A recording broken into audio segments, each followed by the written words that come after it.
Good afternoon, ladies and gentlemen. It is the Monday of 26th September 2022, and we have another exciting town hall meeting. You're very welcome. You're very welcome from wherever you're watching. Thank you for tuning in.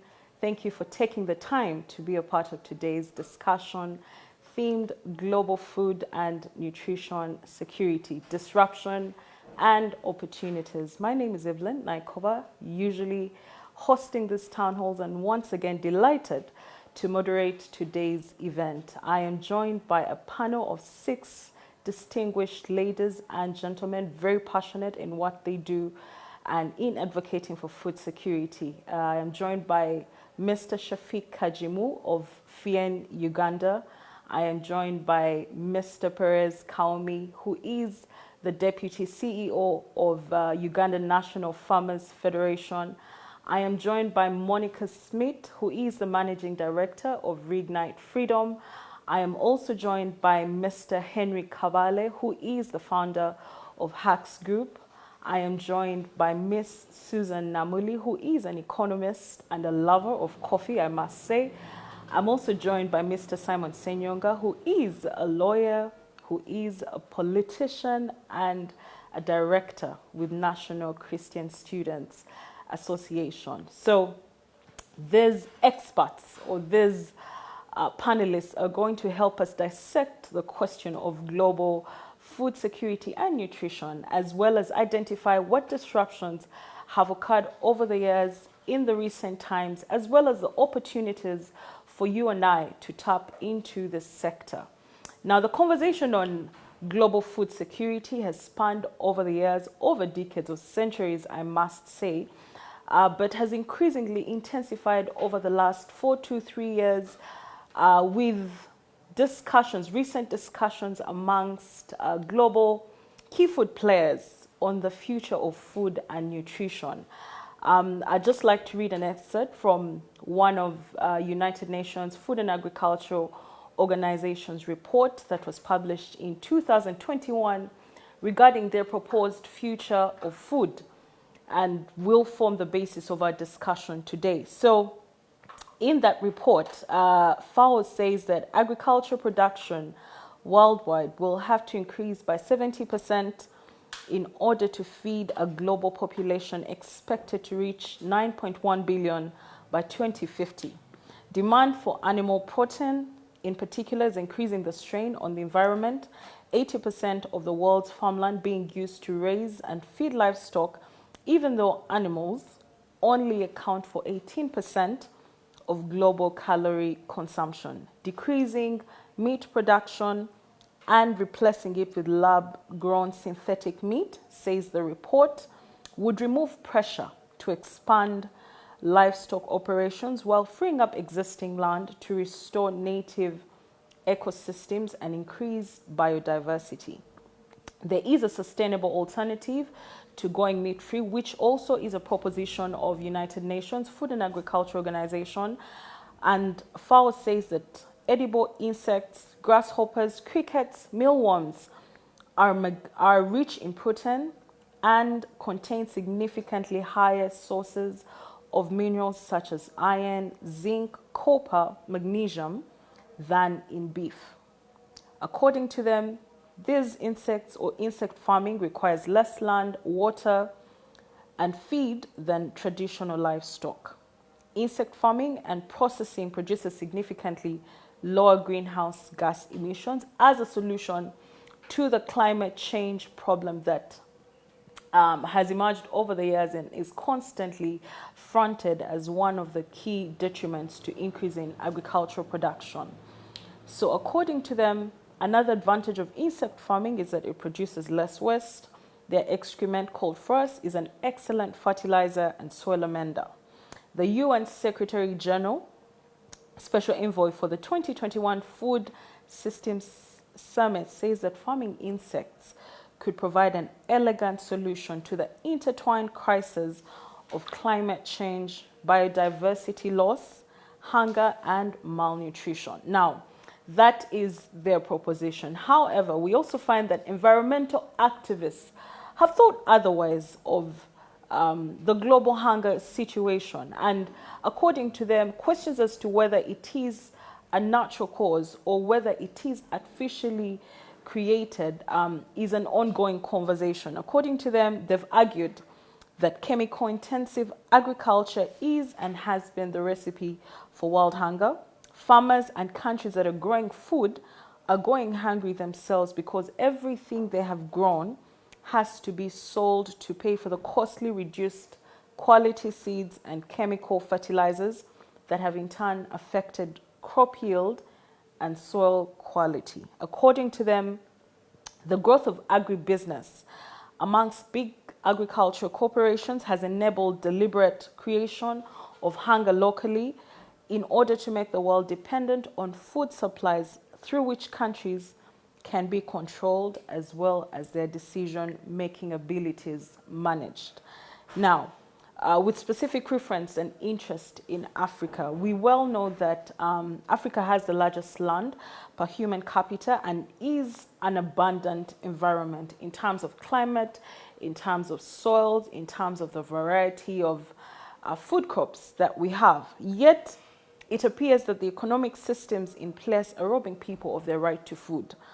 Currently, the African Development Bank has mobilized over 1.5 billion to advocate for more chemical fertilizers and commercial seed sales as a response to food price crisis, much as most of the local farmers reason otherwise regarding such fertilizers. So the question I believe that I have had while preparing for today was, why is it that the countries that produce the most food, the countries that have the most favorable climate for crop production, are constantly in endless hunger? We're talking about malnutrition, we're talking about agendas to end hunger in Africa, and yet we find ourselves in the same place year in, year out. So I'm hoping that from today's discussion, our panelists will help answer the question that I have and probably questions that you have. So on this note, I also want to welcome all of you joining us live on our Facebook page and Lockdown. Thank you for tuning in this afternoon. Thank you for taking the time. I'm happy to receive your questions, to look at your comments, view them and share them with the panelists as we go along. Please remember to share this link with your contacts and invite them to this discussion. So we're going to settle in with our first discussant, Mr. Shafiq Kajimu, that I will introduce in a little bit more detail, and then we can get into his discussion for today. So Mr. Shafiq Kajimu, I hope you can hear me very well.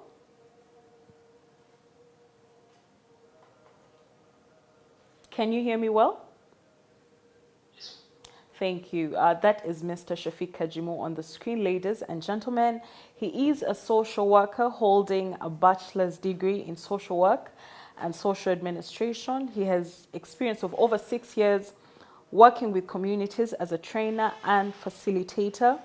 He has participated in several capacity building and research programs related to livelihoods and exploring people's experiences in limited resource settings. Shafiq currently works with FIEN Uganda as the programs officer, supporting local communities in both farmer and fisher communities in various parts of the country. Mr. Shafiq Kajimu, you're very welcome. So when I approached Mr. Shafiq, he told me the one thing he's passionate about is the restoration of indigenous seeds or indigenous seed farming in Uganda, but Africa as well. So part of or majority of his discussion today will be on the question of GMOs versus our indigenous seeds and how we can leverage on Africa, on Uganda being an organic food basket to sort of provide relief not only to Africa but also to the rest of the world where GMOs have been popularized. I'm aware that in the US, over 80% of the corn that is produced, which is fed to their livestock, is GMO. We might have heard of Monsanto, which was established in 1901, and it has been well known for introducing genetically modified seeds or foods and has faced quite a bit of backlash over the years due to the harsh pesticides, due to the effect of GMO seed to the people, to the health of their communities. And so we'd like to hear from Mr. Kajimu why he's passionate about restoration of indigenous seeds, what that means anyway, and how we can leverage our advantage as Uganda, but also as Africa, in offering relief to the rest of the world. You're welcome, Mr. Kajimu.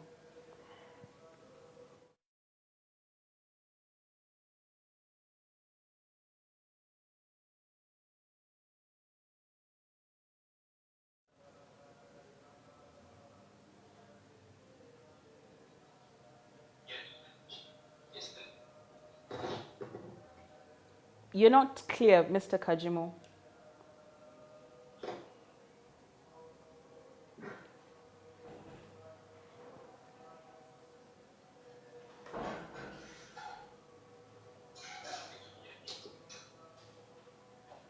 Can we hear him?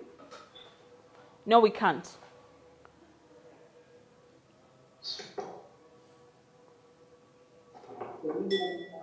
Yes, we can.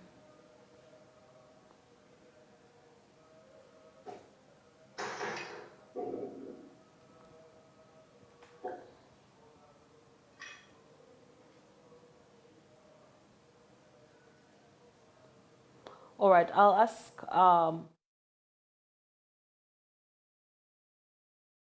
rectifies his sound issue. Yes, we can hear you, sir.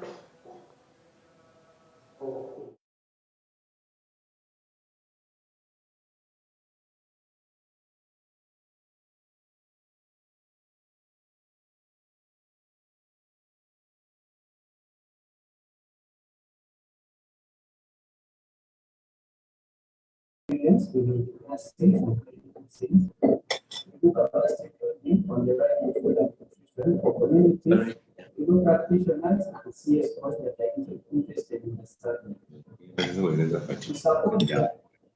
We support community whose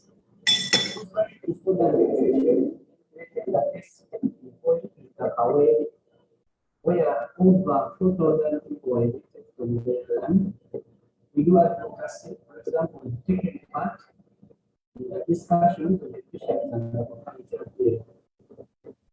On the topic, I was going to discuss about GMOs. As we all know, GMOs are genetically modified organisms where different species are altered to make a different species or a different organ. Proponents of GMOs quote statistics of increased food production and capacity to feed a growing global population on account of the uniqueness of the modified species. In the recent past, the focus of both national and regional seed regulations has solely been in the Homo seed sector, neglecting at the same time prohibiting the historical and carried role played by the indigenous seed systems, which provide the majority of seed for use in food production. Commercialization of agriculture has promoted, or which has been promoted by dominant states like the Monsanto Organization about the Monsanto Corporation and other national foundations, is endangering a need to buy seeds and inputs. However, it is increasingly widely acknowledged that industrial food systems have a devastating ecological and social impacts.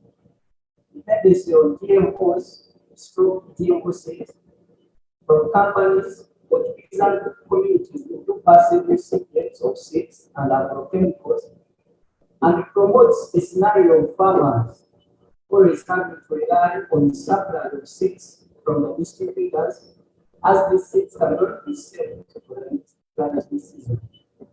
Now, engagements as we have Uganda with farmers, many of them that have adopted the hand-breed seeds, cited reasons as high production, commercialization, treatment maturity period for planting such seeds like impulse. However, this still is not for the peasant farmers as it comes with a lot of inputs such as continuous application of fertilizers and pesticides, which also in long run cause a number of side effects to human life and biodiversity. A limited information available on traditional seeds or traditional farming systems holds back their use and further action. The current laws in Uganda,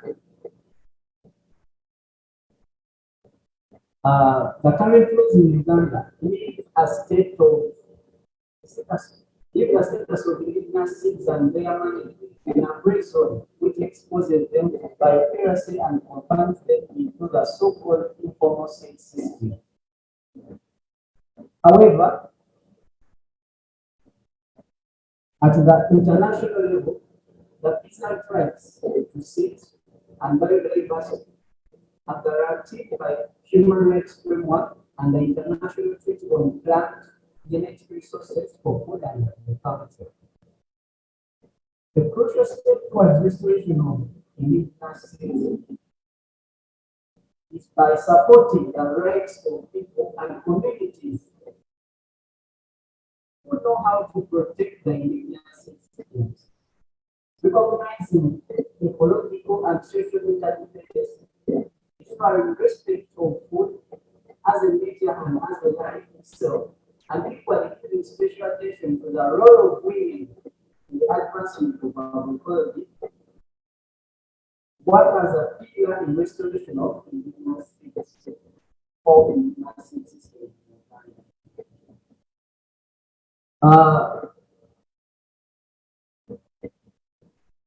Even without GMOs, Uganda itself has a bigger potential as an organic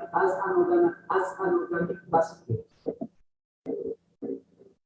Globally, Uganda is ranked position number 88, as organic food exporters to Europe, rated at 0.7%, and third in Africa after Tunisia and Tanzania with large-scale organic land. Uganda's natural endowment with resources such as fresh water and vegetation, its fertile soil that is estimated to be almost half of the region's arable land, and a good climate supports more than one harvest in a year,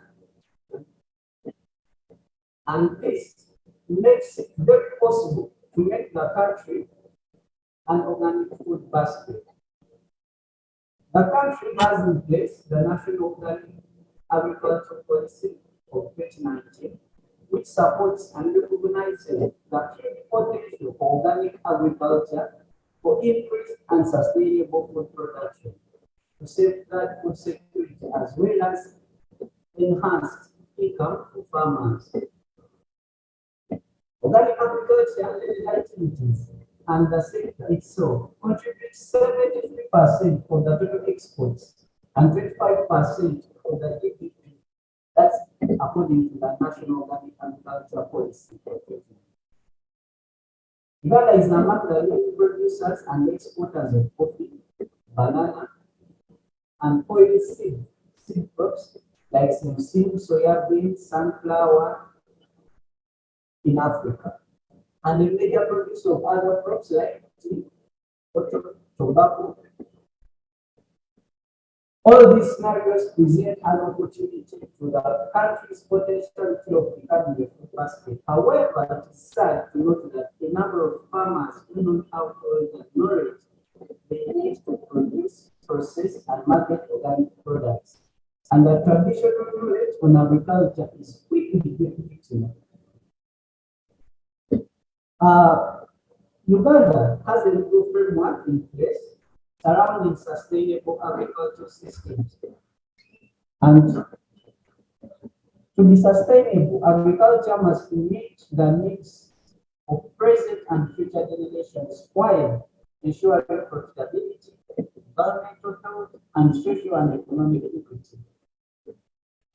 Food and agriculture production systems worldwide are facing unprecedented challenges, from an increasing demand for food for a growing population, rising hunger and malnutrition, adverse climate changes, effects of exploitation of natural resources, etc. These challenges can undermine the world's capacity to meet its food needs now and in the future. In other words, few people have adequate access to enough nutritious foods. And in Uganda, to ensure sustainable agriculture, like I've said earlier, there is a legal framework that looks at ensuring that we do have food in the future and our agriculture is sustainable. For example, objective number 22 of the Constitution, subsection A and C of the Constitution of the Republic of Uganda, which state that the state shall take appropriate steps. Can you please first go back to the previous slide? Hello? Yes, please. Objective 22, we state that take appropriate steps to encourage people to grow and store adequate food and encourage and promote proper nutrition through mass education and other appropriate means. We have the Plant Protection Act, Act 31. This prevents the introduction and spread of disease destructive to plants.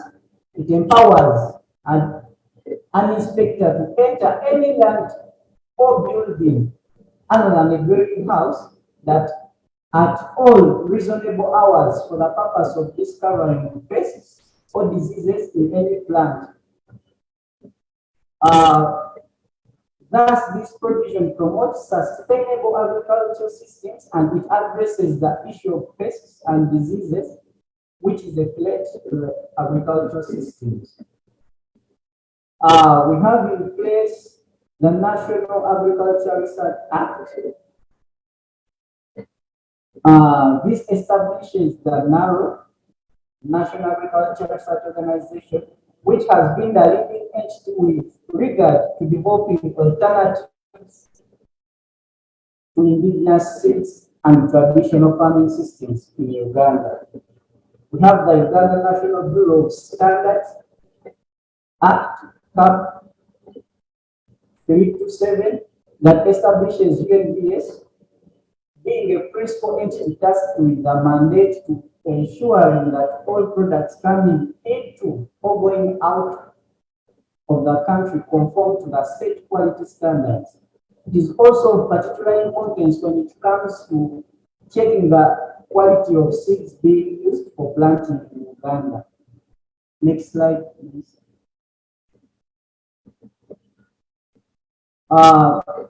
Also, we have policies in place. We have the National Organic Agriculture Policy of 2019, which aims at promoting and propagating a competitive and sustainable organic agriculture. We have the National Environment Management Policy of 2009, protects and provides measures to sustainably utilize important natural resources, including land, water, and vegetation for the benefit of the future and present. We have the National Fertilizer Policy of 2016 that provides the use of fertilizers for sustainable agriculture. We have the National Fisheries and Aquaculture Policy that enhances fish production for food and nutrition security.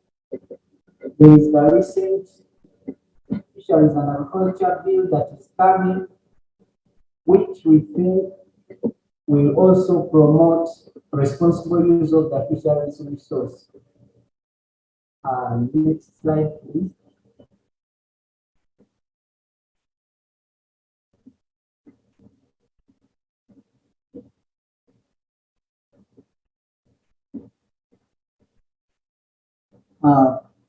Food reserve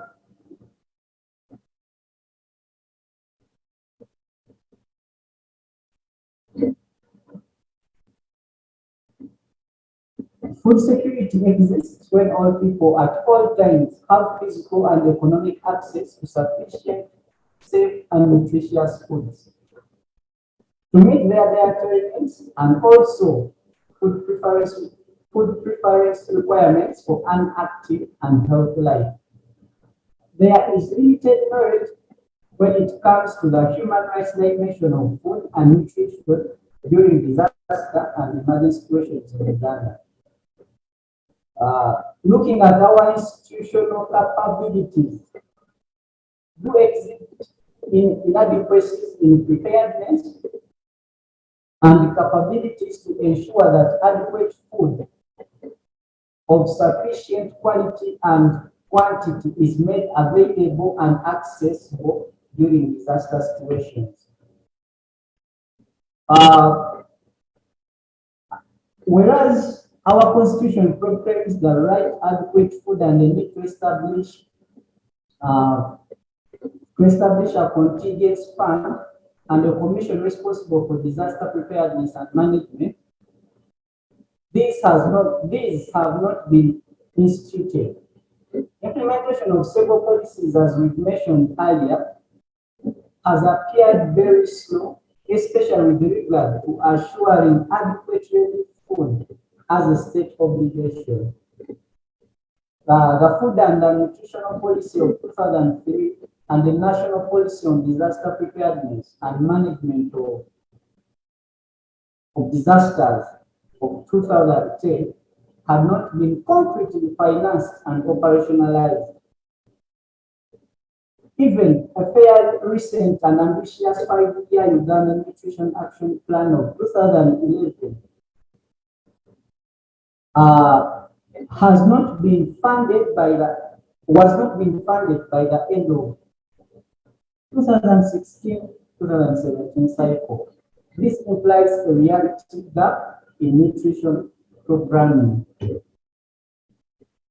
Food reserves and related infrastructure specified in the 1995 constitutions are currently in place. However, these were affected by the privatization and deregulation following economic preparation policies that came along in the late 1990s. These are currently now privately operated. For example, the Masese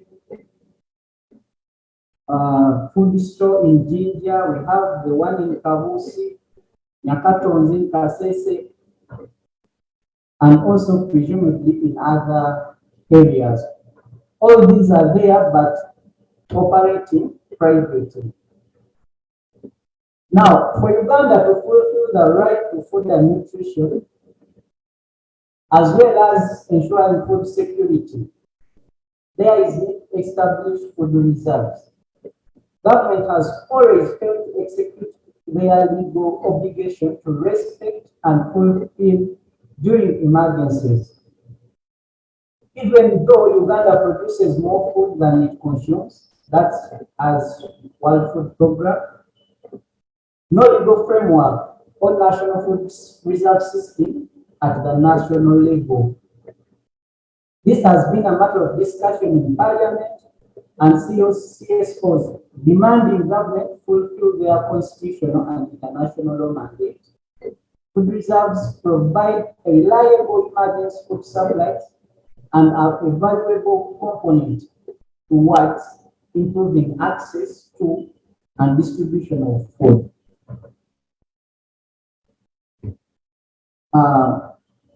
As I conclude my presentation, for the world or our country, Uganda, to realize food security, leaders therefore ought to honor the existing legislation, acknowledge indigenous peoples and small-scale producers' agroecological management practices as key in contributing to sustainable food systems.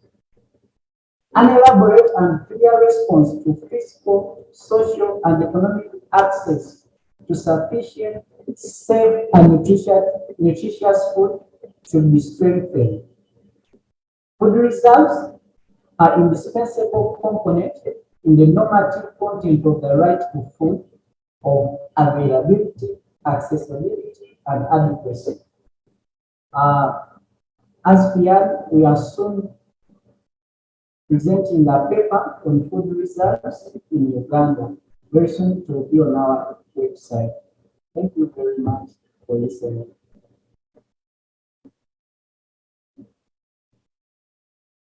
For your presentation, I have a question here for you from Mrs. Clara Wekesa.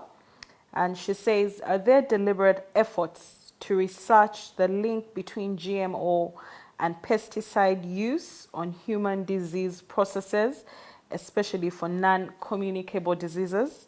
Some form of evidence and or documentation in the country that can be used to lobby against their use, even from the healthcare perspective. In 1 minute, please, kindly respond to that question.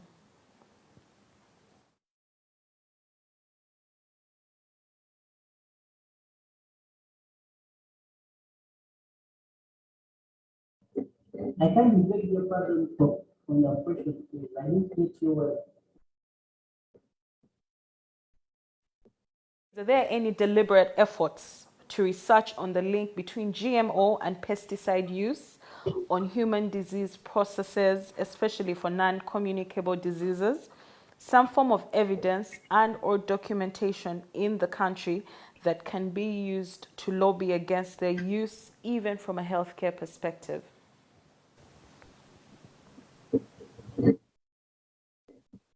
Okay, thank you very much. I would say there is not so much that has been written on the effects of GMOs on human health. However, from our intervention with communities that have used these seeds and applied all the fertilizers and the chemicals that are required, we have observed some cases of abnormalities, like people have complained of skin diseases, people have complained of ulcers and other non-communicable diseases. Like, for example, they said before starting using these seeds, they didn't used to have these diseases as such, but as they continue depending on these GMOs, they have started noticing such diseases. Thank you very much, Mr. Kajimu. Maybe that will be one of the takeaways from our today's discussion, documenting something that could be useful in advancing our cause, your cause, in advocating for restoration of indigenous foods and seeds. All right, I will move over to our next panelist, who is none other than Mr. Kaumi. Mr. Kaumi, you're welcome once again to today's town hall. Thank you very much for welcoming me and for hosting me for the first time. I'm glad to be here and to have a few issues discussed in the next few minutes. Can I go ahead?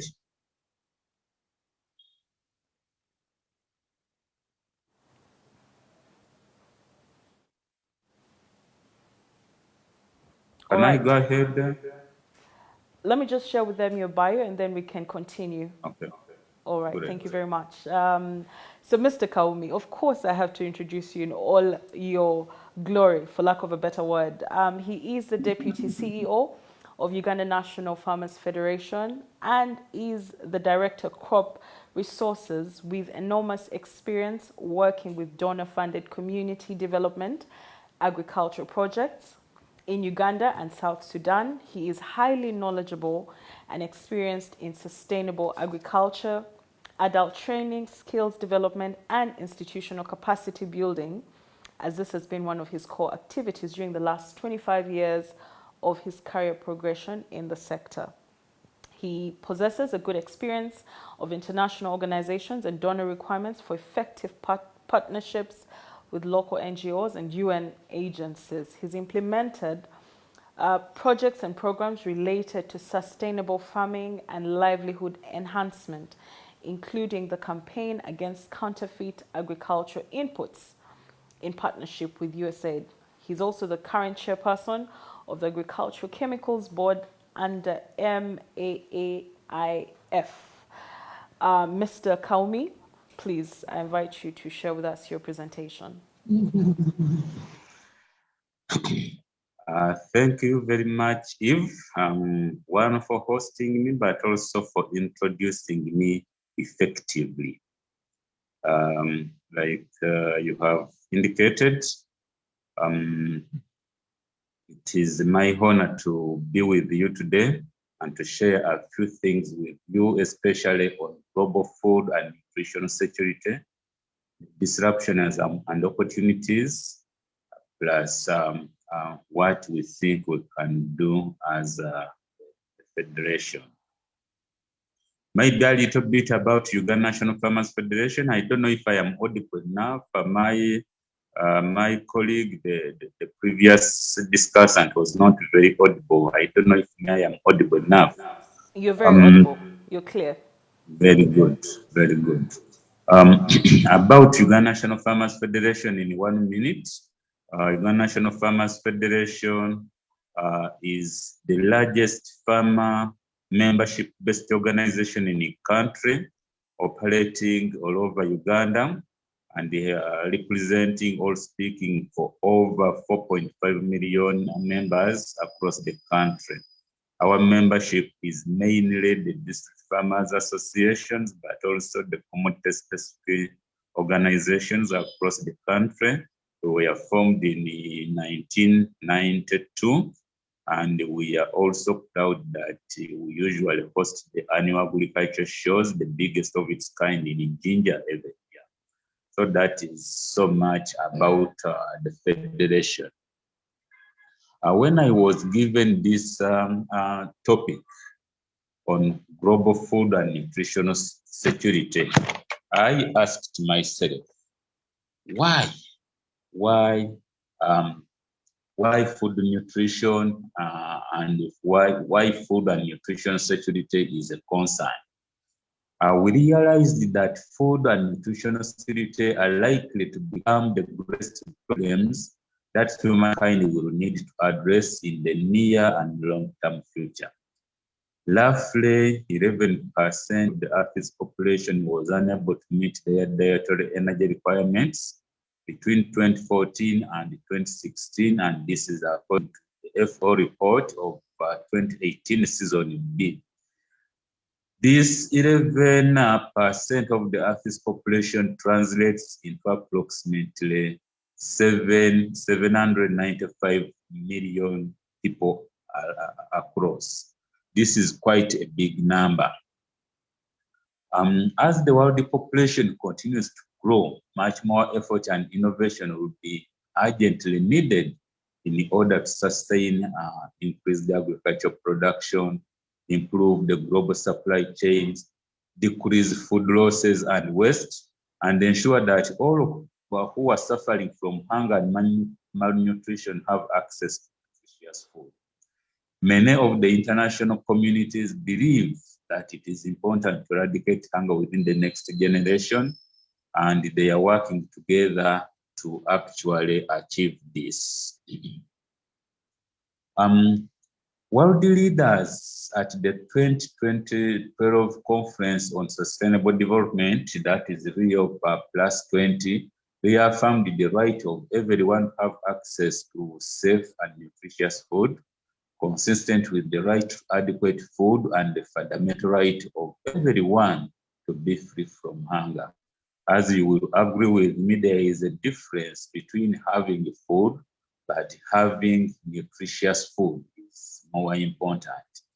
The UN UN Secretary General's Zero Hunger Challenge, launched at Rio 20, called on all governments, civil society, faith communities, and the private sector to research institutions to unite and end hunger and eliminate the worst forms of malnutrition.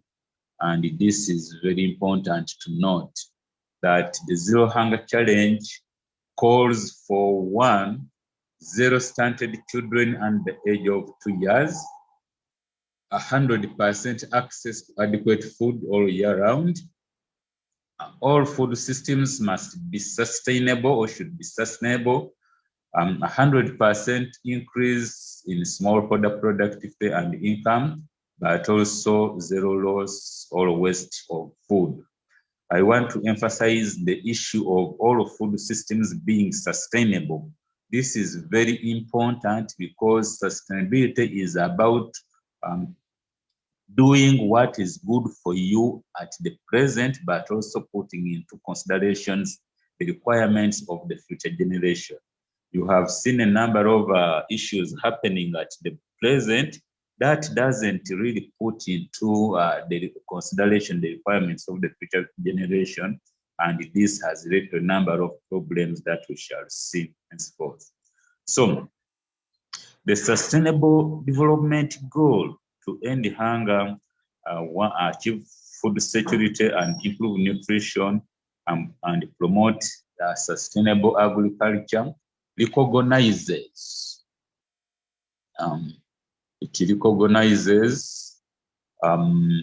that we need, there is a close linkage. When you want to support sustainable agriculture, you need to empower small farmers, you need to promote gender equality, you need to end rural poverty, you need to ensure healthy lifestyles, you need to tackle climate change and the other issues that are addressed within the set of 17 Sustainable Development Goals in the post-2015 development agenda. The issues, you will realize that extreme poverty and hunger are predominantly rural, with the small farmers and their families making up a very significant proportion of the poor and hungry. Thus, eradicating poverty and hunger are integrally linked to boosting food production, agricultural productivity, but also rural incomes. We are talking of rural incomes because we have already indicated that the predominant rural poor is found in the rural areas, and they are basically the smallholder farmers. Therefore, we are saying agriculture systems worldwide must become more productive and less wasteful. Sustainable agriculture practices and food systems, including both production and consumption, must be pursued from a holistic and integrated perspective. Dear listeners, I looked at the African farmer and what are the problems that face agriculture in general. You will realize that Africa is endowed with fertile fields and could comfortably support food productivity for self-sufficiency if food and nutrition security, for self-sufficiency in food and nutrition security. However, this potential remains largely untapped. Why is it untapped? Most farmers in Africa today are smallholders or they are subsistence farmers. What does this mean? That they majorly live in rural or suburban communities. They lack appropriate information to support production and productivity. They do not have support for financials that can help them for production. They lack access to fertilizers. They have poor transportation and poor markets. What is the implication? That smallholder farmers who are subsistent farmers always and mostly produce for their home consumption. They leave very little for selling. And this means if they have very little to sell, it is imperative that their income remains little. They don't have access to fertilizers or lie.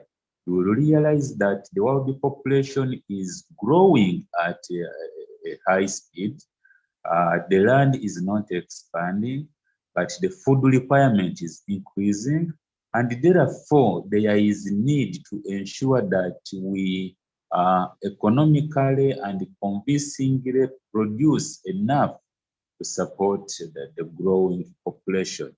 It is really important that um, the farmers, the smaller scale farmers should have access to all these productive resources to support this kind of production. And this is why the Farmers Federation is partly coming in to say, how do we support the smallholder farmers so that they help to graduate from being smallholders, probably medium holders, to eventually come large-scale commercial farmers. I went ahead and looked at focused on the Ugandan smallholder farmers, the smallholder farmer, and looked at the challenges that they have. When you are describing the Ugandan smallholder farmers, most of whom the Uganda National Farmers Federation addresses or struggles to address, they have these characteristics that the smallholder agriculture subsector accounts for the bulk of food production in Uganda. This you will agree with me that when you bring all these smallholder farmers together, they produce most of the food that we either consume in towns or we consume as smallholders. The smallholder agriculture is characterized by subsistence production, where planting decisions are made principally with an eye towards what the family will need during the coming year, and secondly towards market prices. So you will find that as you look at the market prices, most of the smallholder farmers, what do? They are controlled by forces of production, supply, and demand. When the prices go down, they abandon the commodities. When prices go up, they all run for production. And therefore, that ensures that there is unstable or there is instability in the prices. They are characterized by low productivity emanating from low investment from both public and private players, and they are very vulnerable to natural vagaries such as droughts and floods. If you've been in Uganda recently, we just graduated from the drought, and then when the rains started, you've heard in Mbale, in other places, that fields have been washed away. So the subsector is also dominated by peasant farmers who cultivate small pieces of land averaging between 1 to 3 acres. And many of us are in this category that our acreage, especially in places that have experienced serious increment in population, what is remaining for the farmers is actually very low. I just take an example of myself. My father had close to 25 acres. We have produced like 2 children. What does that mean? That if we are to inherit the land of our father, maybe each one could get like 1 acre, if at all we ever get that equivalent of an acre. So, meaning that the production land has actually decreased, and the small scale farmer is that characteristic that even producing for economic purposes becomes quite challenging. However, there are some opportunities before I settle on the actual challenges of the Ugandan farmers. One, there is rising global demand. The global demand, you will realize that there are countries that use it to produce, and also they are facing population increment. Vietnam as an example, China as an example, and other countries, of course. This global demand is an opportunity, not to Africa alone, but even to Uganda in particular, that if the small scale farmers can be assisted in ensuring that they invest positively in agriculture, they can readily benefit from the rising demand for food. There is in Uganda, there has been discovery of oil and gas, and even in other places. What does this amount to? That the demand for food requirements is on the increase. Those of you who have had a chance even to visit Western Uganda, Hoima, Masindi, and others, the discovery of oil and gas has helped the construction of infrastructure like roads. So that means that a farmer who was not in position to deliver his produce to the market can now do so. And also because there has been an attraction of increased population, other people who come from the other sectors, the demand for food products has also improved. And therefore, this is an opportunity for the farmers. When there is increased demand, we need to increase our productivity and the supply. We have had success stories from other developing countries that the smallholder farmers cannot remain in a situation where they have untapped resources. We need to improve on this and make sure that what comes from our production and productivity is going to be helpful, because we have where to learn. People, all countries that we are learning from, we are not starting from zero, that we are failing to be accommodated, or we are failing to in different areas. However, it is important that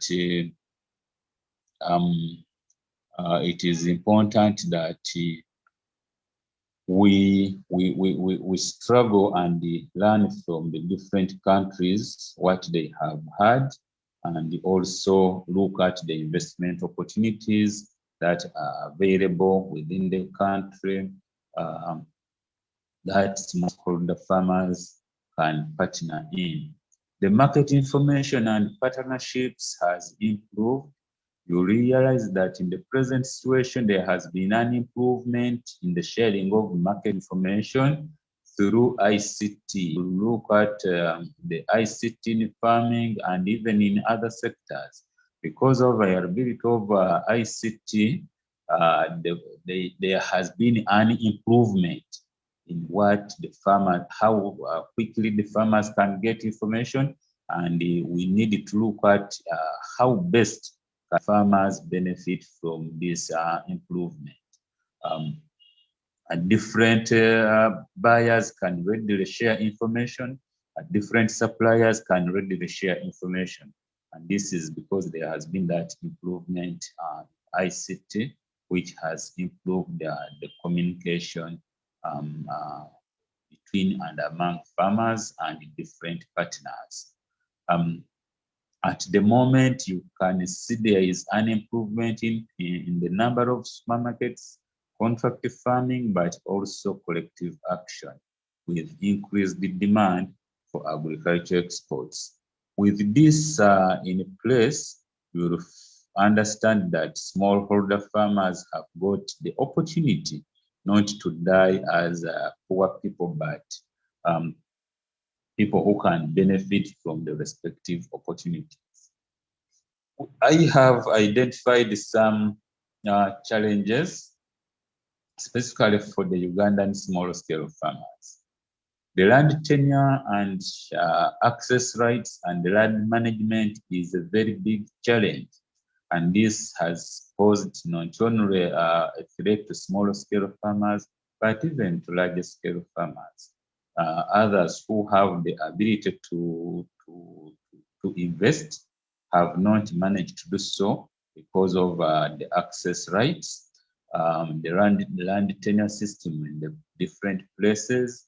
We have heard of recent that people are failing to effectively invest because of the system which is in place.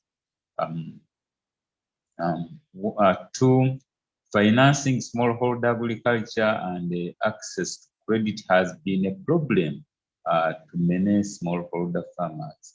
To realize that what the current finance institutions are doing is not really commensurate to the smallholder farmers. If you get a loan that needs to be repaid in a week or beginning in a week or in month's time, this is not feasible with the smallholder farmers. And many financial institutions are saying, yes, agriculture is a risky venture, and therefore it becomes very risky for you to lend farmers or to finance, have credits for the farmers. And this is still a big problem. The other one is access to input and output markets. Many farmers, wherever they are, may have problems in accessing the input markets. And when they access them, you have heard of recent that we are having a number of counterfeits. You have heard in my profile that we worked closely with the Feed the Future, you said, to campaign against counterfeits. Counterfeits in seeds, counterfeits in chemicals, counterfeits in even other tools, like what happens if somebody buys, let's say, a panga, and within 2 days of a purchase, it breaks. This is another problem, but also the output markets. Farmers have limited access to these output markets, partly because of lack of information of where they are, but also partly because of the poor infrastructure, poor roads, unpassable roads between the production areas and the marketing areas. It is also prudent to understand that we have now got a number of companies that actually do export. But what happens with the small scale farmers?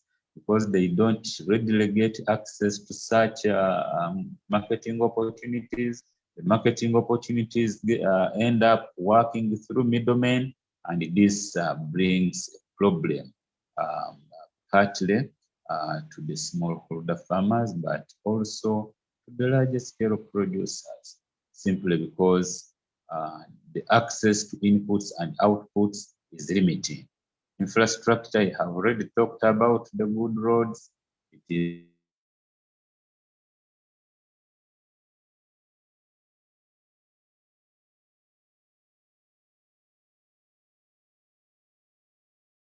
Thank you, Mr. Kaumi. Sorry about that interruption. There's a question here for you, but I guess we'll interface with you later on. Thank you very much. I'm using my for connectivity, and therefore somebody had called me and had broken. I don't know if I'm online again. Okay, you're online, but I'll request you to conclude in 1 minute, Mr. Kaumi. Yeah, I'm after completing in 1 minute.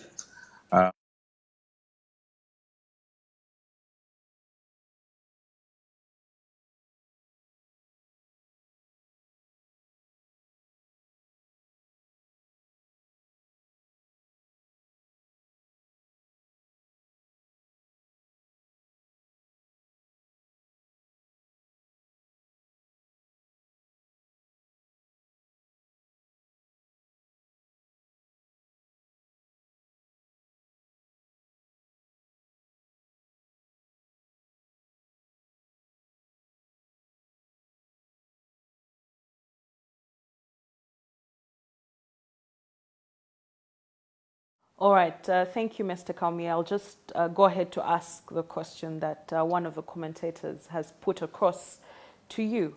They say that when the Bill and Melinda Gates Foundation and Rockefeller Foundation launched the Alliance for a Green Revolution in Africa in 2006, it was billed to be a game changer in addressing the continent's hunger crisis. According to AGRA, Africa would get the sort of productivity revolution that could reduce hunger, improve livelihoods, and create over 30 million jobs. However, 15 years later, and $1 billion in funding, it appears that that is a far cry from what is happening on ground. Agro seems to have failed to catalyze a production revolution in Africa. And instead, there's been reduced crop yield and, the effects of the fertilizers. So one of our viewers is asking to know why, in your opinion, you think that agro has failed, and what solution you'd give to the African farmers in as far as regaining control over their activity, because it appears that they have expressed their concerns on some of the strategies advanced by AGRA, but seem to have fallen on a deaf ear. So what would your recommendation be to the African farmers, and why do you think that the AGRA strategy seemed to have failed over the years? Thank you very much. It is good that we have worked some time closely with AGRA, and therefore a few issues have to be brought in people's eyes. One, there is no single solution that can actually lead to the development of the agriculture sector. There is no single solution. It is not only use of fertilizers alone that it will actually improve the productivity and production, but a number of other factors put into consideration. We have already been informed that even information to the farmers has been a problem, and therefore, how has the effectively AGRA contributed to information sharing among and between farmers could be also something that needs to be looked at. How have the farmers always, and the technology that has always been and delivered by AGRA? This is important. Therefore, we cannot say that yes, AGRA has failed, no. But what I can comfortably say is that change is a slow process. Look at Uganda in particular. How is fertilizer used in Uganda? How is the soil fertilizer lost? How is the soil fertility lost in the country? Look at that. Whenever I harvest a crop, maybe I have lost some fertilizer. And what is the rate of nourishment of the soil? Therefore, it is important that we continue looking at different avenues, different areas through which the African farmer can regain control over his productivity, but not looking at one issue and say this will be one time all. Climate change is another factor that has been working against the farmers. Does it pay when you apply a fertilizer and it doesn't rain? You have the ability to irrigate. What is it that you are in position to do as a farmer to make sure that the information that you get from service provider is utilizable and useful to you? I think, I don't know if I have been sufficiently provided the answer, but that is what I think, that we shouldn't look at one factor and say this is one time all, because it is a combination of different factors, and therefore you need to understand the nitty-gritties. What is the underlying cause of all of this? Thank you. Mr. Kaumi. We move on to our Yes, next speaker, and that is Mr. Henry Kabale, who is a professional, a businessman, industrial and organizational psychologist with vast experience in human resource management, occupational health and safety, practice management, organizational behavior, and industrial relations. He also has over 5 years in agro-processing activities that transform agricultural commodities into different forms that add value to the product, which yields high return to the farmer and aids the potential to meet local needs and export requirements. Henry, you're very welcome to today's town hall. Thank you so much. I'm glad I'm here today. It is a pleasure to be here, and I'll strictly dive into our our issue. I'll be tackling value addition and agro processing. It's quite challenging. It's quite a process in Uganda. We are looking at how best can we use agro processing and then value addition to emit out this whole globalist agenda of creating hunger in Uganda, in Africa, and the entire world. An overview is, as we all know, we have a number of unemployed people, and that automatically alludes to the number of those suffering, those without food. But we're here to give some light, give some hope, and encourage those farmers out there of what best can be done to help them achieve. One, I'll handle the problem, which is now agro processing. Agro processing, in short, is how do you handle your product? Is it maize? Is it beans? From when you plant to when you sell it off. How are you planting? What are you planting? After planting, how do you look after your product? How do you get it to your customer? How do you store it? How do you add value to it? So that is the simplest term I would say what agro-processing is. And then of course agro-processing has objectives. We want to promote the post-harvest practices. Post-harvest, I mean there's what we call the agricultural pipeline is after harvest. For example, let me give an example of the beans and then maize that is largely grown here in Uganda. So after planting your maize, how are you going to store it? What is the right water content that is based on the market? Do we even know that currently there is technology that can even tell us that this maize was planted 5 years ago, 20 years ago? That's why when there is always an order, for example, to supply a particular country, there is a particular water content level they are looking at.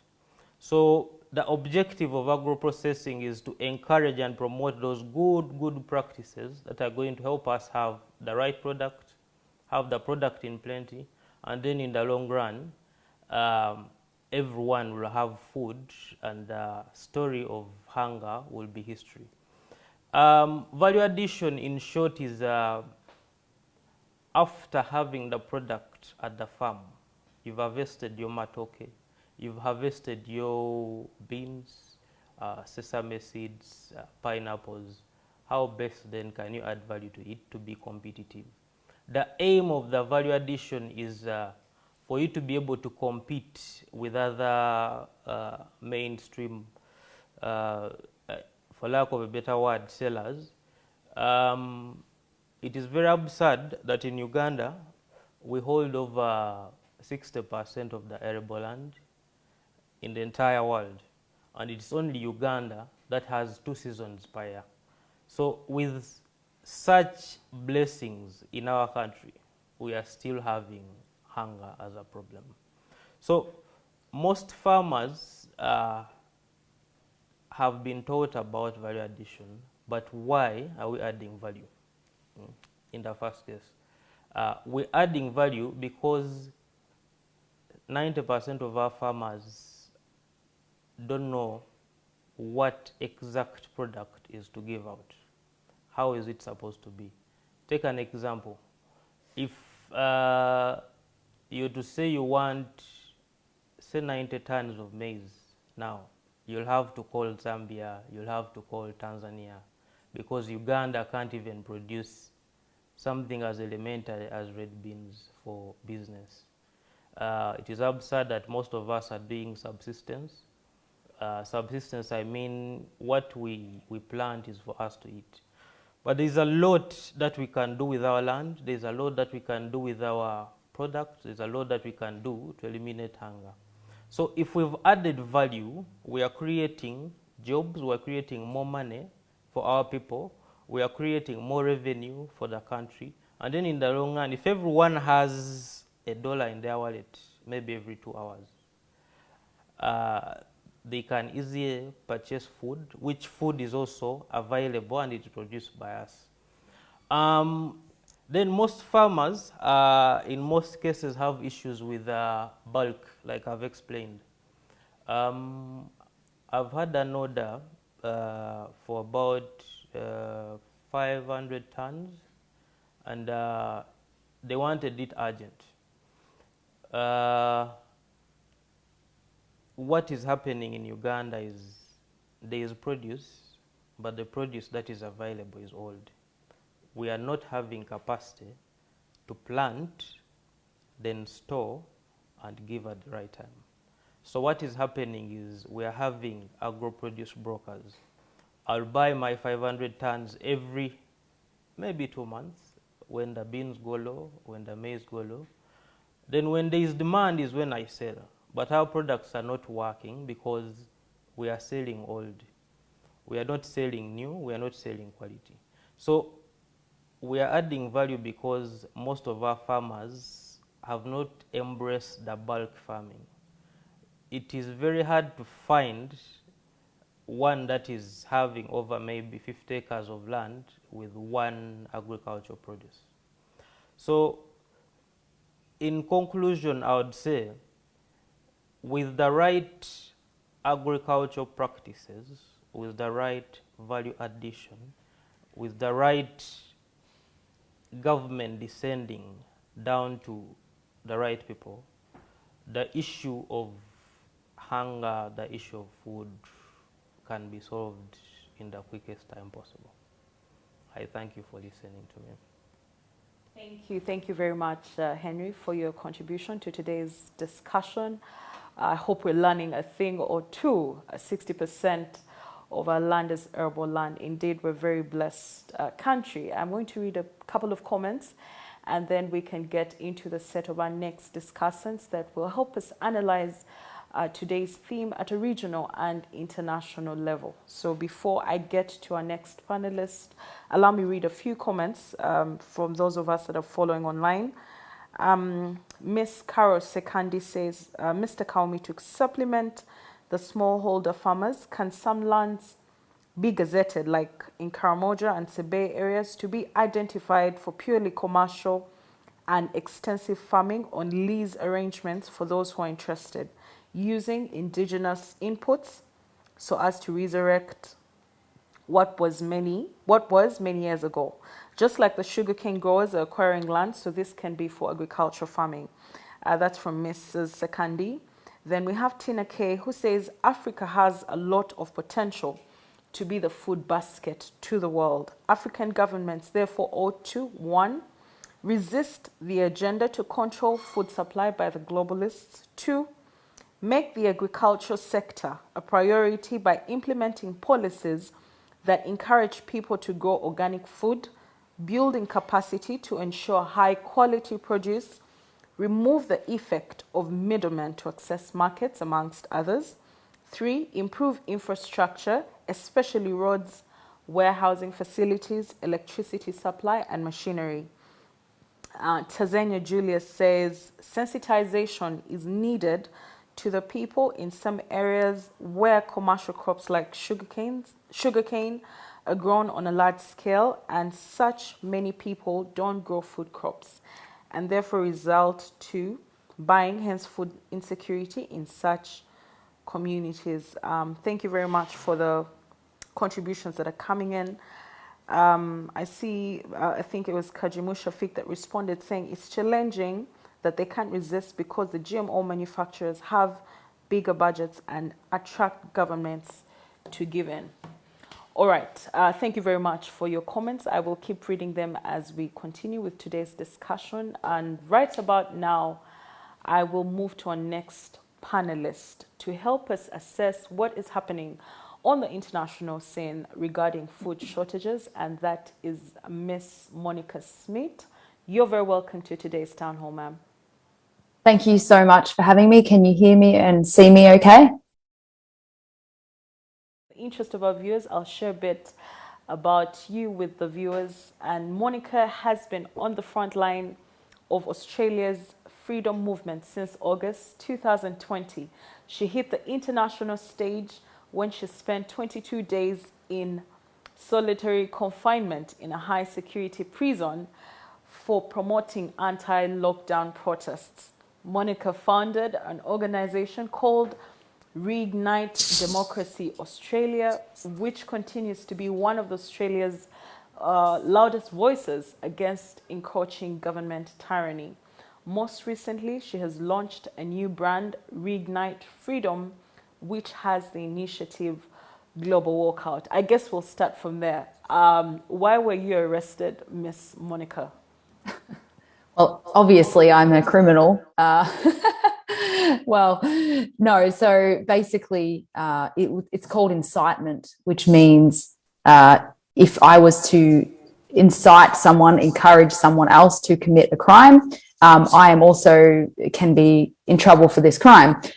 In this instance, the crime was to leave your house or go more than 5 kilometers from your house, things like this, which makes no sense. It's kind of like getting a parking fine and, being charged criminally for it. So, but I actually went to prison because I refused to sign the bail conditions because they would have stopped me from being able to express myself in any way against the government. So I was like, no way, I would rather be in prison than silenced. And it took 22 days to appeal the bail conditions. And so that's why I spent 22 days in prison. Since then, they have actually dropped the charges after all that. So I went to prison for no reason. They just wanted to try to intimidate me and try to make me scared. It hasn't worked. And here I am. And most recently, I've been traveling a little bit in Europe. So I hope that that's how I can help this discussion. All right. Tell us more about the Global Walkout Initiative and the steps that you've been advancing through it. Great. So the Global Walkout, it's a very simple idea, but I hope that it will have a big impact if done on a big scale by a lot of people at the same time. So the very simple idea is that every week we announce a new step. For example, let's only use cash from now on, or let's support local farmers and local grocery stores, which really is in line with what we're talking about today. And it will just evolve like that. So every week it'll be a different step. And the idea is that we will empower ourselves to actually create a lifestyle that we don't need to depend on these globalist systems or these conveniences that have actually enslaved us over time without us realizing. All the conveniences of tapping your credit card and signing into this app and doing that. You know exactly what I'm talking about. So gradually over the next months, we will learn how to disconnect from those things, I hope. But of course, every step is totally voluntary and everyone's lifestyle is different. So not everyone can participate in every step to the perfect limit that everyone else will, but it's all just a learning process. But the idea is over the next 6 months, if we have, let's say, millions of people, why not? I'm an optimist. I have a lot of hope. So I believe these things can happen. If we have 10 million people doing the same small act in unison around the entire world, that's going to have an impact. And that's what I'm hoping to achieve. So let's talk about the protests that are happening all over Europe. You happen to be in Netherlands right now. And over the past couple of months, Dutch dairy farmers have been protesting over the nitrogen plan emissions and cuts on it and the requirements by EU for that to be implemented by 2030, which would mean that over 11,000 farms would have to close, 17,000 farms would have to scale back on their operations. Luckily for them, I believe they've registered a win because their Minister of Agriculture had to resign, forcefully resign over the protests. We've seen it ripple in Belgium, in France, over the same thing. So it appears that the nitrogen plan, or cutbacks on emissions, is spreading, or is an agenda, so to say, across the different countries. And of course, it has resulted into protests, obviously. I think today there's one happening in Belgium, and probably 5 days ago there was one happening in France over the same thing. Of course, the argument is that for purposes of climate change, these kind of policies should be implemented. What's your assessment of this? Well, I'm very honoured to have met some of the farmers here and to be able to speak on their behalf, and I hope to do them justice because I'm only been here for a few days. But what I can say is I have a feeling that the Dutch farmers are kind of like the front line to this whole agenda to actually create food shortages, not on accident, but on purpose. Now, luckily for us, the Dutch people, my dad is Dutch, my heritage is Dutch. They are pretty stubborn people. So I think we are in really good hands.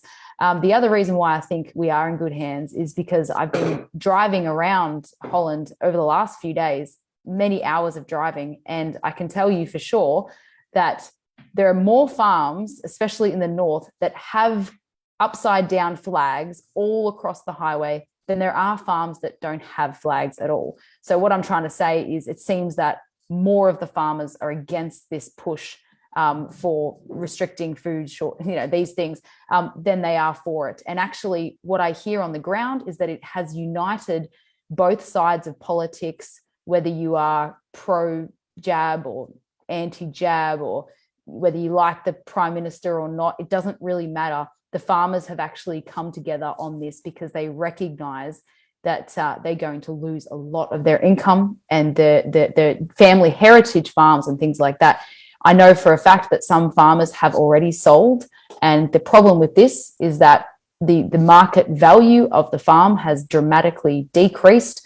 So they're actually accepting less money for what they deserve.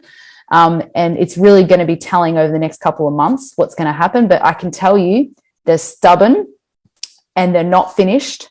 And all over the highway, all over the highway. I mean, everyone is seeing this everywhere. The government can't hide this. It's everywhere.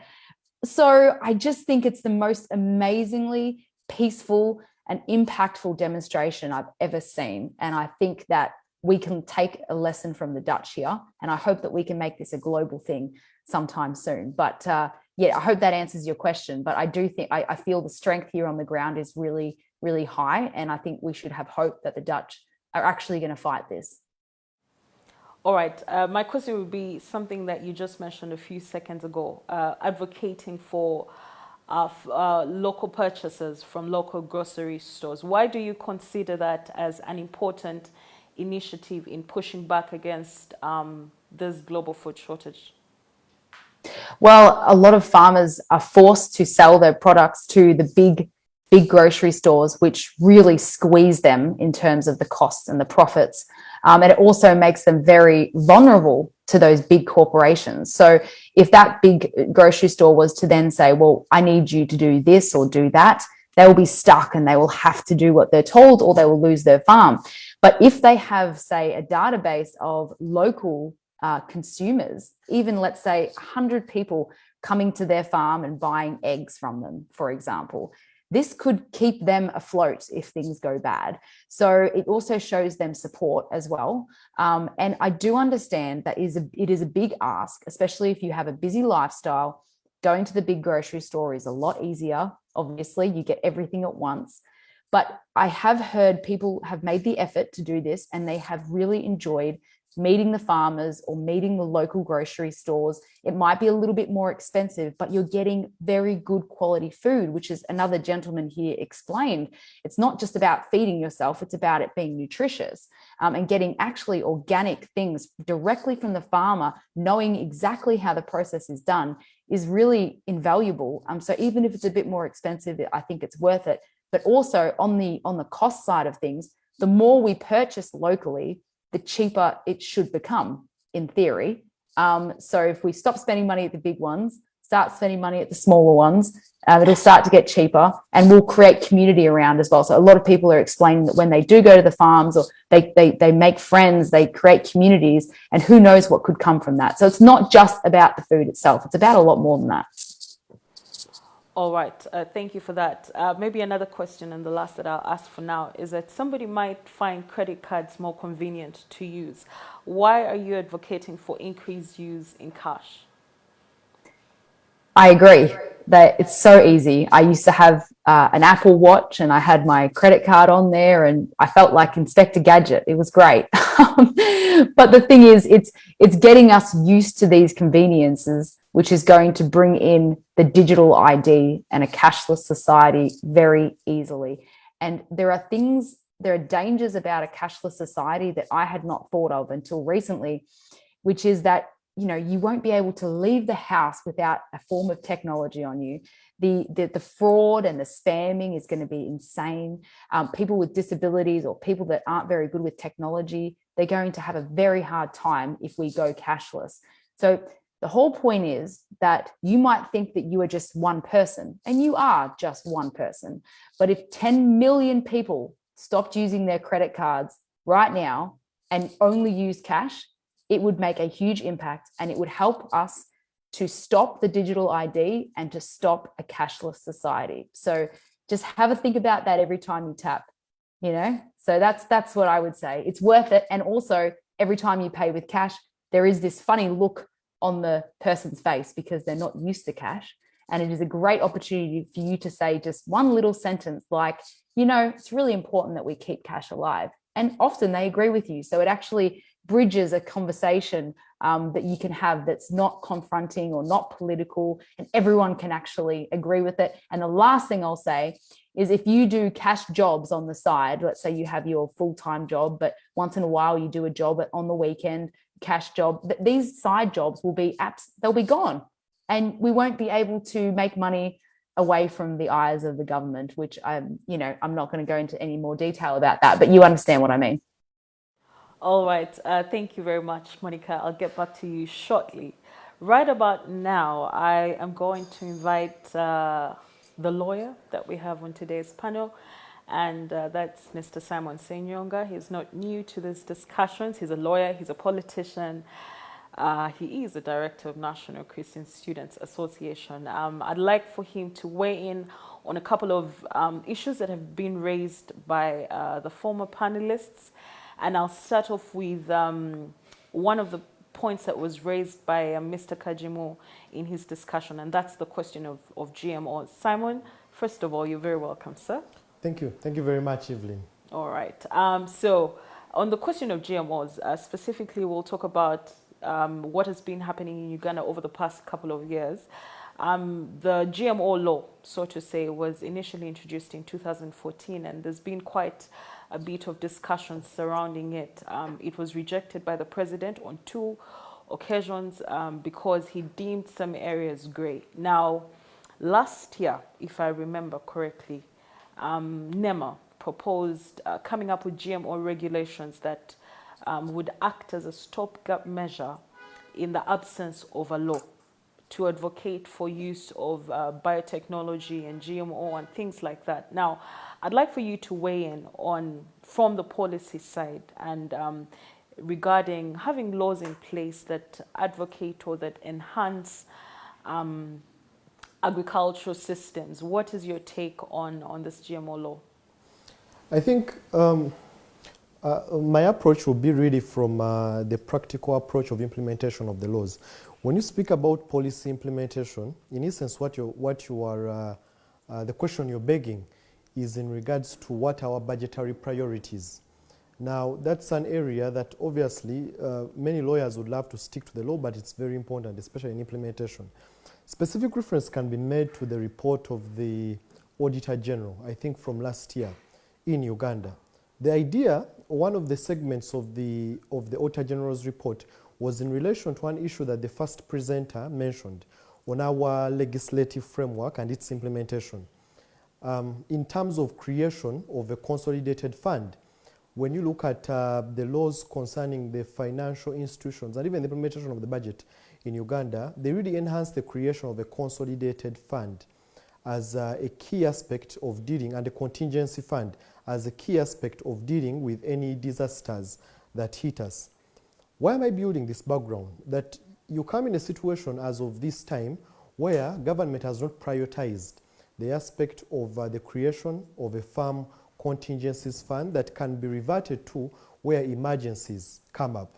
So the proponents of the GMO question, or the GMO and all this technology, were intended to focus the Africans and the Ugandans towards one direction.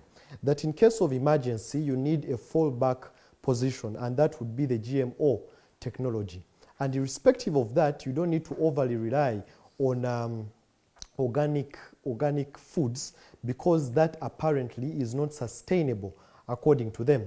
So what does that lead you into? Number one, governmental reliance on foreign aid, not for the purposes of rejuvenating the economy, but purposes of dependency on the economy. Therefore, you have policies which are made with one sole intention, just to oppress and suppress the nationals, not to empower them. If there is any form of empowerment, it's not to question the agenda that the government is pushing, but rather to communicate and propagate the agenda that the foreign propagandists and the local propagandists of this GMO technology are having. So, from a budgetary angle, it was not a priority, according to the Auditor General, that the contingency fund was not established, and neither was it funded to its adequacy in order to respond to a potential global food crisis. Secondly, resources are then reverted to a national body, which you rightly mentioned, NEMA, for one sole purpose of ensuring that if Parliament has defeated our purpose of passing a law, if the President is playing the politics of not assenting to the law, then let us use an existential framework which is established and can not clearly be monitored by the common man, cannot clearly be questioned by the common man, but can keep on running its agenda irrespective of the predominant resistance or even ignorance. It can pass through. So it's a multi-pronged approach that was used from a budgetary level in terms of policy, from the divergent enforcement mechanisms beyond Parliament and the executive, now to use established government agencies. So my reading into the whole GMO question and the existence of the bill and the law which is being pushed is that the agenda is now not being pushed just by the law. When we see the law being pushed and the law being questioned or discussed, it's because a lot is being done. So for me, the discussion of the law is to divert from what is actually happening in implementation. And I'll finalize by telling you this. In terms of policy history of Uganda, you want to see what's happening in the current question of the food crisis and the whole, specifically in the aspect of the GMO. You want to learn lessons from where we came from in the COVID-19 pandemic. That there was a pandemic, there were laws that were propagated, there was a virus which was being propagated, and fear being propagated from a global level onto the regional, onto the national level, onto the, the smallest unit, which is the family. So COVID-19 should have given us lessons of how the people who are pushing, the globalists who are pushing for the global food crisis through some of these, through the build-up of some of these laws, are actually reading from the same script. Throw a spanner in the works, let there be just a massive reaction. Let those who want to take the typical academic approach, take the typical academic approach of, this sounds good, this seems okay, this can be tested with theories. But you see, we have a practical experience of what COVID-19 taught us in terms of policy development, policy implementation, policy enforcement as a nation.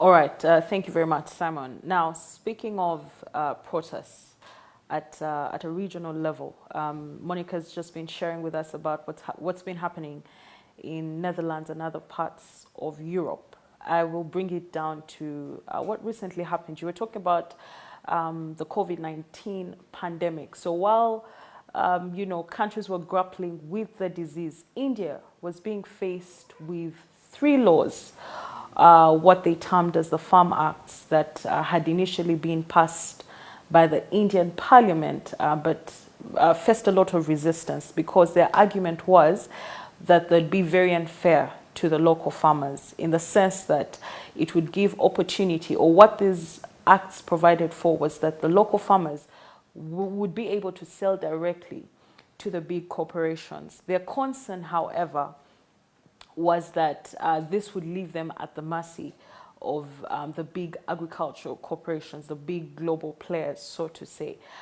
We've had revolts in France over the same thing, I think just 2 days ago. So I'd like to hear from you. What lessons can we pick from that? Because, as we advance in what solutions we have for sustainable agricultural systems and, how we can improve our markets, I think we do well to learn from our colleagues and neighbors that might have experienced something that could be facing our nation as well. Yeah. So from a global perspective, number one, you want to look at how especially the World Economic Forum has set its agenda in terms of implementation of its strategy down to the least legislative framework that affects the common man, say in Uganda. So the World Economic Forum comes up with the notion of what they call the Great Reset. The idea of the Great Reset is to promote the big pharma, big tech, big government, all these big, big media and all the like. One of the strategies, obviously, they use beyond having, a test for a global health crisis under COVID-19 is to have also a global food shortage. So I'll give you a very simple but not so obvious scenario that happened in Uganda. I think it was earlier on this year where the government came up and said, beginning from 2018, they began a discussion on the coffee bill. Eventually, we have the Coffee Act, which is put in place. Eventually, you have Uganda pulling out of the international monitoring mechanism to have what would call sufficient implementation of our standards of coffee. And what do you have? You have pseudo-investors coming into Uganda to control what would have been the coffee production and quality control processes. Now, all that speaks into the key arm of Uganda, which is the agricultural backbone, which is our strength, which gives us competitive advantage, not only at a regional level, but also at a global level. So in Uganda, you have a rollout of a legislation which curtails the fundamental expression of individuals in terms of a product which is their key tool, key source of sustenance, at least in Uganda, among other areas. So what lessons do we then learn from India? Just like it was in India, so was it in Uganda. That in India, the target was through the use of the three laws. Even in Uganda, there was a clear law that was being used. I'll give you, secondly, a very interesting comparison in Uganda. In Uganda, you have the coming in of the NRM government. 1986, they advocate for the structural adjustment policies. Subsequently, one of the tools they use to advocate for the structural adjustment policies is the destruction of the cooperatives. I know cooperatives, I've had my colleagues, the earlier three presenters, the first three presenters, talking about quality control in food production, making sure that you have the standards really, the standards of, say, the right to food, which fall under the precincts of access to food, quality of food, affordability of food, among others. So in those specific tenets, you have that in Uganda, cooperatives are destroyed, which would have ensured the full realization or the security of the security of food standards in Uganda in terms of access, affordability, availability, and quality. Cooperatives are destroyed, laws are imposed. What do you have in India? You have laws which are being used, but above all, the biggest threat is that you have big government being promoted, which are lessons, again, you learn from the COVID-19 history. Big pharma for the health, big tech, curtail those who come up with alternative views. You have big media, again, to hit against those who are against your views. And then big government. What does that mean? That let government have the sole control over the resources of a nation. Let it have sole unquestionable control on how they implement their policies. So the lessons we learned from India is the promotion, number one, of big tech, of big media, to have propaganda going through. Then you have big government coming through. So the laws are just an offshoot of the greater agenda, which is big pharma, big tech, big government, big media, among others. All right, thank you, Simon, for that. Still, I have another question for you. You spoke about, you've been talking about big media, big tech, big agriculture, and all of this, and the role played by the World Economic Forum in advancing this. Earlier on in my introduction, I mentioned to you that, or I mentioned to our viewers and everybody tuned in, that one of the solutions that has been proposed by the United Nations Food and Agricultural Organization as an alternative to the food shortage and the looming food crisis is insect farming. Of course, they've given or advanced the different advantages of venturing into that.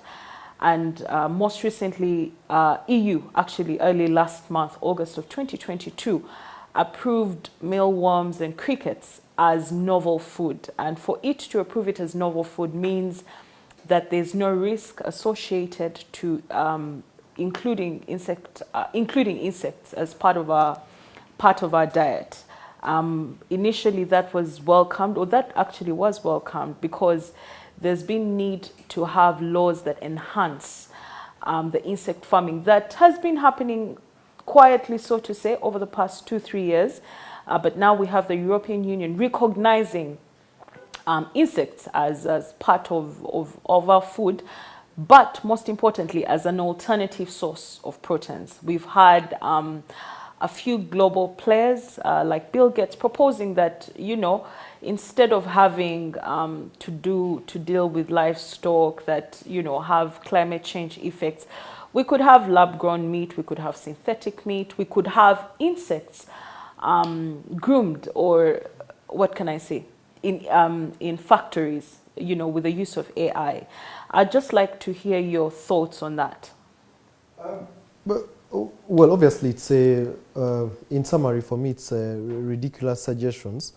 But again, as COVID-19 taught us, no matter how ridiculous it is, there are people out there who are willing to believe such sad narratives, the least to say. So, you look at our, I think the first presenter talked about what you would call a nutrition plan that we have in Uganda, and my colleague talked about the nature of our Ugandan land, which is arable, and generally Africa, not just Uganda, but Africa. And then this is you have this affront of imposing of neo-colonial perspectives. And why do I call it neo-colonial? That you have sovereign nations like Uganda, among other African countries, which have what would maybe call sober governments to determine and to decide what would be in their best interests. Let me give you a very simple legal perspective to this. So Article 11 of the International Covenant on Economic, Social and Cultural Rights provides for the right to food. Now the right to food, as I said, has basic tenets: access, affordability, availability, and quality. In law, we say that the right to access to food, because it's an economic, social, and cultural right, is realized in a progressive level, the concept of progressive realization of that human right. That the governments, depending on their resources, should be able to determine how far and how fast a human right can be realized. If you look at, for example, to make it relatable to the public, if you look at the COVID-19 times, what was being thrown around was the Abuja Declaration, where governments in Africa committed at least that 50% of their national budgets should be allocated to the health sector. Now, I am looking forward to a time whereby we have a declaration as an African people through the African Union, which gives a certain percentage of the national budgets to be allocated towards food security in the nations, and specific. When I say food security, I mean specific to our desires and needs as an African people. When you look at our nutritional perspective, are we really going to rely on insects to be the basis of increasing our proteins in the bodies? When, for example, in Uganda, we are destroying locusts, maybe they should just be sent to these guys who are some of these confused individuals who are desiring to eat insects. So I'm saying, number one, in terms of implementation and enforcement, as per our laws, it is not something that can progressively be realized because it's not a priority right now for us, for example, as an African people, no matter how they try to shed some flowery language around it. Its enforcement, its realization is not priority. But you want to pick interest, for example, in how they are in a very subtle way pushing for it. For example, when you read the budgetary statement from the recently passed national budget of the year 2022-2023, one of the key areas that the government is going to focus on, surprisingly and sadly, is climate change.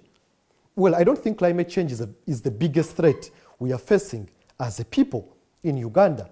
So what happens is that climate change is going to be used as the tool and the basis for these foreign neocolonialists who want to take over the African people and the African sovereignty to come in and then justify some of these, what I would call nonsensical perspectives.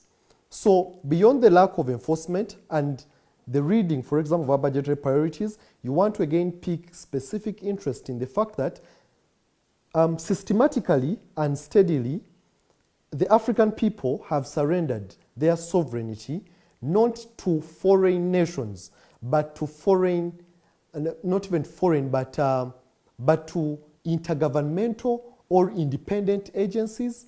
For example, what you saw from COVID, we surrendered our sovereignty to the World Health Organization.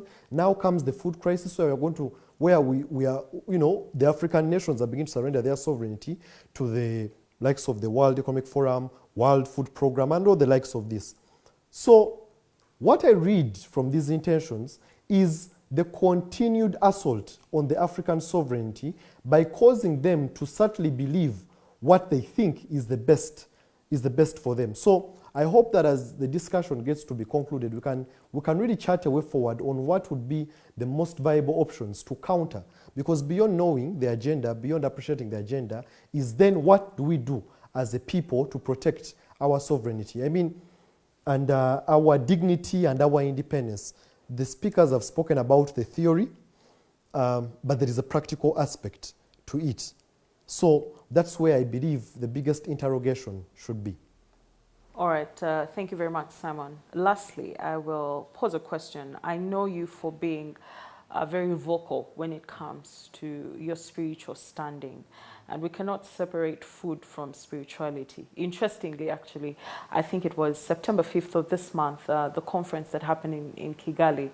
The earlier question that I put to Mr. Kawumi about Agra, a section of spiritual, a civil society organization comprising of different people, different spiritual beliefs, were actually very vocal on advocating for defunding of the Agra and promoting, local consumption and advancement of local farmers. So I just want to hear from you, from a spiritual perspective, so to say. What is your take, and what is the role of the spiritual community in advancing increase in agricultural supplies? So you earlier on mentioned in my introduction that I lead a faith-based organization called the National Christian Students Association. One of the things that we stand for is obviously the realization and the use of Christian values to shape the world views that we exist in. So when you appreciate the definition of what the right to life is, the right to life is interlinked to the right to food, because then food becomes a key element to the realization of life. So what becomes life? life is just beyond, again, as the courts of law in Uganda have said, must have been in the case, the constitutional court case of Salvatore Abuki versus the Attorney General. The Constitutional Court rightly mentioned that the right to life is beyond breathing in and breathing out, but everything that goes to the core of the realization of the dignity of humanity. Now that introduces what the component of the right to life would include, which does not just go beyond the, your physical life, your mental life, but also your spiritual life. So then comes in the relevance of spirituality in shaping such processes, such as agricultural food supply. Number one, when you talk about food, you're talking about the independence of a people. I mean, you read biblical history, you read religious history, you come to appreciate one thing, that the strength of nations lies supremely on how much they control of the supply. I mean, dominion of any nation is tied to one thing. How much supply do you control? What are the big pharma, what are the big tech, big pharma, big media, big government guys grappling for? Supply. And supply in what? Supply not only of knowledge, but supply of agricultural produce. So what spirituality, and when I say spirituality, I mean from the Christian perspective, does is to restore the perception of humanity to realize that actually God has given them authority and dominion, number one, to control their supply. Not just for them to know that they have it, but for them to control it. And that control goes beyond just the spiritual knowledge you have about it, but also into the systems that you put in place. So when you read history from time again, from a historical perspective, you will see that nations had to fortify their agricultural supply and produce through using the through using the unique technology that was aligned to them for the realization of the good of their people, not just for the good of the globalists. Because you see, what determines the course of the nation is the voice they align themselves to. And what I mean here is that nations are either going to choose to listen to what God tells them about their nations, or what the globalists tell them about their nations. And you know the best interests of any nation. Don't lie with the globalists. They don't have the best interests of a nation at hand. It is God who has the best interests of a nation at hand. So to zero it down, agricultural food supply of a nation should be tied, for example, in very specific ways. For example, in Uganda, where we say, for God and my country, it means that we put God at the center, at the forefront of everything that we intend to realize as a nation. And when we say for God and our country, we mean that we are going to listen. We are going to listen to the opinion of God concerning our food supply. He has never intended for any reason whatsoever to use science to destroy food supply. Authentic science is not the one which destroys humanity. Authentic science is one which actually aligns itself to the basic principles of what God stands for. And what does God stand for? Life. God stands for dignity of people. God stands for the superiority of His knowledge and His wisdom over humanity, not human knowledge over His wisdom. So, for me, the place of agricultural supply in relation to spirituality will go back to who will be then the enforcer of that spirituality, and in my opinion, it is the church. The church, this is the time they take the position to stand up and make a firm stand against this wave that has come to destroy humanity. The church has the sole obligation to ensure that it protects humanity, it unveils agenda, it fights wicked agenda because it has been graced with the power to do so. So that is why at the center of this discussion, I think at the center of this discussion, when you read the theory of the whole Agra, was that they had to engage stakeholders. Now the church is the main stakeholder in this discussion. It should be consulted on how the nation has to be shaped, on how the nations have to be shaped, not the globalists. All right, thank you very much, Simon. One of the questions that you posed while discussing is that now we need to focus on what our way forward is. You have shared your thoughts, and I'm going to invite the rest of the panelists to also key in with what should be our practical way forward. And I will start with Ms. Monica Smith on sharing that. I've just been informed she's not on. Can I have Mr. Kaumi?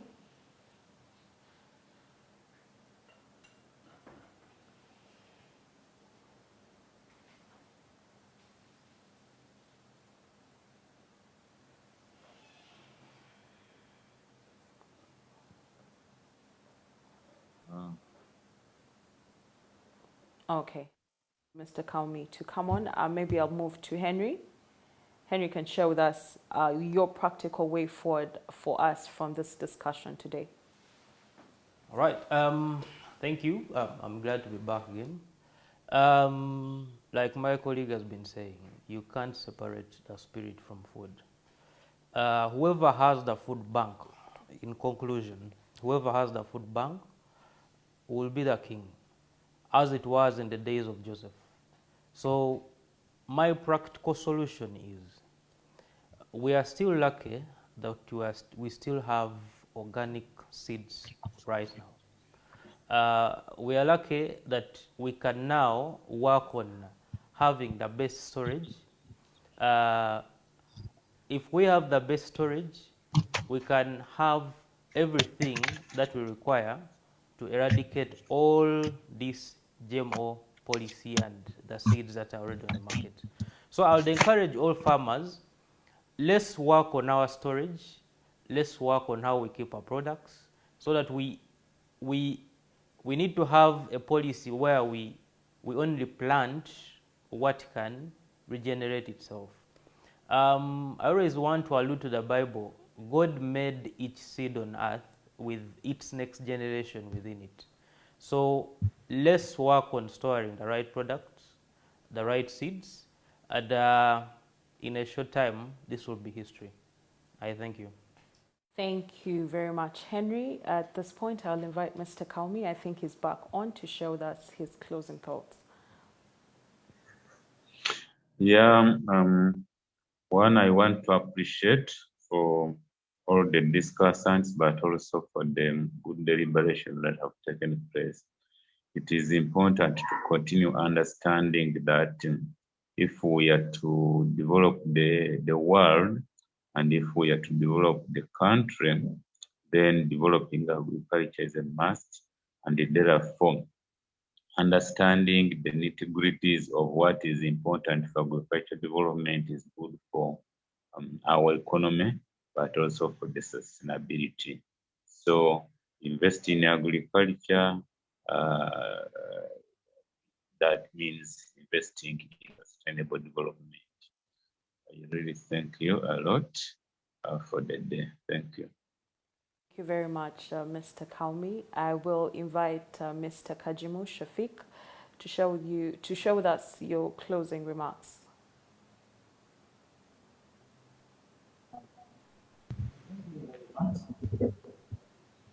Am I audible now? You're a bit faint. I'm a bit faint. Yes, you are. Am I audible now? No, you're not, Mr. Kajimu.